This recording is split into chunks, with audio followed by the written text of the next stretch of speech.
इस वक्त की बड़ी खबर आपको दे दें। हिमाचल प्रदेश में रुझानों में कांग्रेस को शुरुआती बढ़त। हिमाचल प्रदेश में रुझानों में कांग्रेस को शुरुआती बढ़त और इसी के साथ यकीनन कांग्रेस पार्टी के भीतर जो हलचल होगी वो भी हिमाचल प्रदेश में काफी ज्यादा तेज हो गई होगी। 35 सीटें चाहिए सरकार बनाने के लिए। कांटे की टक्कर में फिलहाल शुरुआती रुझान में कांग्रेस पार्टी 22 पर आगे चल रही है, भारतीय जनता पार्टी 20 पर आगे चल रही है, जबकि अन्य 30 पर आगे की ओर चलते हुए 68 सीटों में से 45 के रुझानात्मक निकलकर सामने आए हैं। ऐसे में बहुमत का आंकड़ा जो 35 का है, क्या कांग्रेस पार्टी उसको छूती है या फिर भारतीय जनता पार्टी, ये देखना महत्वपूर्ण रहेगा। जबकि गुजरात में 101 पर पहुंच चुकी है बीजेपी, यानी कि 2017 में जो उसका प्रदर्शन था उससे उसका प्रदर्शन शुरुआती रुझानों में ही बेहतर हो गया है। गुजरात के 182 में से 148 के अब तक के आंकड़े निकलकर सामने आए हैं। 101 पर बीजेपी, 43 पर कांग्रेस, 4 पर आम आदमी पार्टी। सत्येंद्र चौहान का सीधे रुख करेंगे हिमाचल प्रदेश का। सत्येंद्र, जिस तरह की उम्मीदें हिमाचल प्रदेश में कांग्रेस पार्टी को थी, कम से कम शुरुआती रुझान में कांग्रेस पार्टी 22 पर लीड लेती हुई 2 सीटों के साथ पीछे है भारतीय जनता पार्टी। सत्येंद्र जी देखिए, बिल्कुल, और जिस तरह का एग्जिट पोल दिखाया गया था उसमें भी यही बात की गई थी कि हिमाचल के अंदर कांटे की टक्कर है। कांग्रेस और भाजपा में बहुत ज्यादा फर्क नहीं है, लेकिन जो शुरुआती रुझान आए हैं, इन रुझानों की चर्चा दरअसल चुनाव प्रचार के दौरान ही हो गई थी। कांग्रेस ने नारा दिया था राज बदलेंगे, भारतीय जनता पार्टी ने नारा दिया था कि रिवाज बदलेंगे।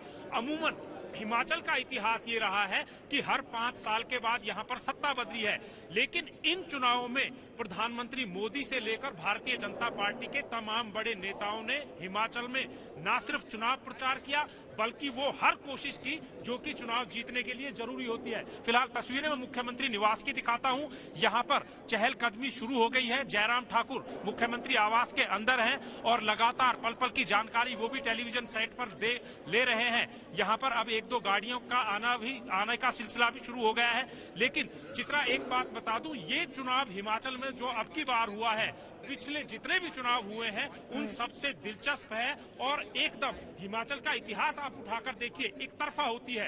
अगर जीत किसी की भी सरकार बनती है उसको पूर्ण बहुमत मिलता है। कभी भी तोड़फोड़ की जरूरत नहीं हुई यहाँ पर, कभी हॉर्स ट्रेडिंग नहीं होती है।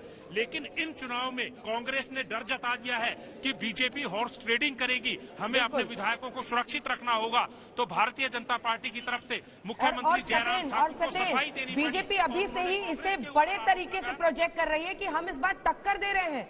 कम से कम एग्जिट पोल का जो हमारा अनुमान है वो दिखाता है 30 के आसपास बीजेपी को पहुंचता हुआ टक्कर दे रहे हैं। ये अपने आप में एक शुरुआती बढ़त के तौर पर वो देख रहे हैं। वहीं जेपी नड्डा का चेहरा हम दिखा रहे हैं, हिमाचल प्रदेश से आते हैं, हालांकि बिहार में भी उन्होंने अपनी शिक्षा हासिल की है, लेकिन लॉ की पढ़ाई यही हिमाचल प्रदेश में की है, शिमला में। और जो पूरा का पूरा वो मॉल का इलाका है जहां वो ले गए, अपना कॉलेज भी उन्होंने हम सभी लोगों को दिखाया। कुल मिलाकर जेपी नड्डा ने भी ताकत झोंकी है, अनुराग ठाकुर भी वहां से है, उन्होंने भी ताकत झोंकी है, जयराम ठाकुर भी वहां पर पूरी ताकत झोंक रहे हैं बतौर सीएम, पीएम ने कुछ रैलियां की है। लेकिन इन सब के बीच ये भी खबर आई थी कि मतभेद है जयराम ठाकुर अनुराग ठाकुर में लेकर।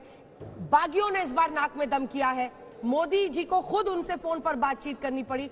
संकेत ऐसे मिल रहे हैं क्या कि अगर ये सब कुछ नहीं हुआ होता और अगर बागी इस तरह से नहीं लड़ते निर्दलीय बनकर, तो शायद बेहतर स्थिति में बीजेपी होती। अंजना, बिल्कुल सही कहा। इन चुनावों में दरअसल एक उल्टी तस्वीर देखने को मिली है। जिस कांग्रेस को इनफाइटिंग अंतरकलह के लिए जाना जाता है उसने एकजुट होकर पूरा चुनाव लड़ा। हालांकि वो बात अलग है, चुनाव होते ही कांग्रेस के अंतरकलह सामने आने लगा है। जो भारतीय जनता पार्टी अनुशासन के लिए जानी जाती है, उस भारतीय जनता पार्टी में सबसे ज्यादा 21 बागी खड़े हुए, यहाँ तक कि प्रधानमंत्री मोदी को भी बागियों को समझाना पड़ा, फोन करना पड़ा। तो ये उल्टी तस्वीर दिखाई दी। कांग्रेस में इनफाइटिंग नहीं हुई चुनावों से पहले, चुनावों के बाद अब आ गई है। प्रतिभा सिंह ने साफ कर दिया है कि मुख्यमंत्री का चेहरा, जो पूर्व मुख्यमंत्री स्वर्गीय वीरभद्र सिंह हैं, उनकी लेगेसी ही आगे लेकर बढ़ेगी। तो दूसरी तरफ भारतीय जनता पार्टी की चिंता फिलहाल अभी जिस तरीके एग्जिट पोल आए हैं, उन एग्जिट पोल्स के मुताबिक भारतीय जनता पार्टी को अब जरूरत एक बार निर्दलियों की तरफ देखने की पड़ेगी। बिल्कुल सत्येंद्र, देखिए आप जिस बात का जिक्र कर रहे हैं, ये जो 3 अन्य हैं, जैसा कि 21 बागियों का आपने जिक्र किया, ये जो 3 अन्य हैं उनमें ज्यादातर चेहरे बीजेपी के बागियों के हो सकते हैं, क्योंकि कई चुनावी मैदान में हैं। पीएम के फोन करने के बावजूद उस शख्स ने अपनी उम्मीदवारी वापस नहीं ली थी। लेकिन इन सब के बीच कांग्रेस पार्टी की ये जो बढ़त है वो क्या कांग्रेस पार्टी के भीतर एक बेचैनी भी पैदा कर रही है? फिलहाल वो तमाम चेहरे कहां पर ले जाने की तैयारी, ये देखिए हम आपको दिखा रहे हैं। हिमाचल विधानसभा चुनाव में 23 पर मल्लिकार्जुन खड़गे की कांग्रेस आगे चल रही है, 21 पर इस वक्त भारतीय जनता पार्टी आगे चल रही है, जबकि 3 पर अन्य, सत्येंद्र 3 पर अन्य चल रहे हैं आगे।